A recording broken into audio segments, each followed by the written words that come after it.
And having said this, and taking leave of the queen, he went back into the presence of Paushya, and said, Paushya, I am gratified. Then Paushya said to Uttaŋka, a fit object of charity can only be had at long intervals. Thou art a qualified guest, therefore do I desire to perform a shraddha. Tarry thou a little. And Uttaŋka replied, Yes, I will tarry, and beg that the clean provisions that are ready may soon be brought in. And the king, having signified his assent, entertained Uttaŋka duly. And Uttaŋka, seeing that the food placed before him had hair in it, and also that it was cold, thought it unclean. And he said unto Paushya, Thou givest me food that is unclean, therefore shalt thou lose thy sight. And Paushya in answer said, And because thou impute uncleanliness to food that is clean, therefore shalt thou be without issue. And Uttaŋka thereupon rejoined, It behoves thee not, after having offered me unclean food, to curse me in return.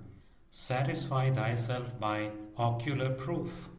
And Paushya, seeing the food alleged to be unclean, satisfied himself of its uncleanliness. And Paushya, having ascertained that the food was truly unclean, being cold and mixed with hair, prepared as it was by a woman with unbraided hair, began to pacify the Rishi Uttaŋka, saying, Sir, the food placed before thee is cold and does contain hair, having been prepared without sufficient care. Therefore I pray thee, pardon me, let me not become blind.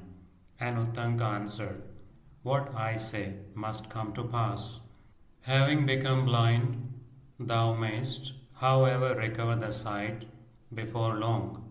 Grant that thy curse also does not take effect on me.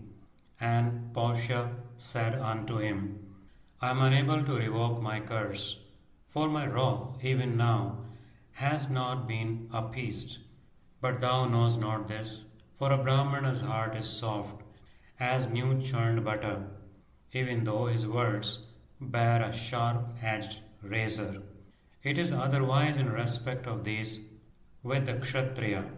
His words are soft as new churned butter, but his heart is like a sharp-edged tool.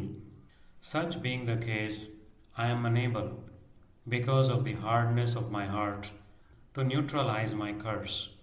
Then go thou thy own way. To this Uttaŋka made answer, I showed thee the uncleanliness of food offered to me, and I was even now pacified by thee. Besides, said thou at first that because I imputed uncleanliness to food that was clean, I should be without issue. But the food truly unclean, thy curse cannot affect me. Of this I am sure.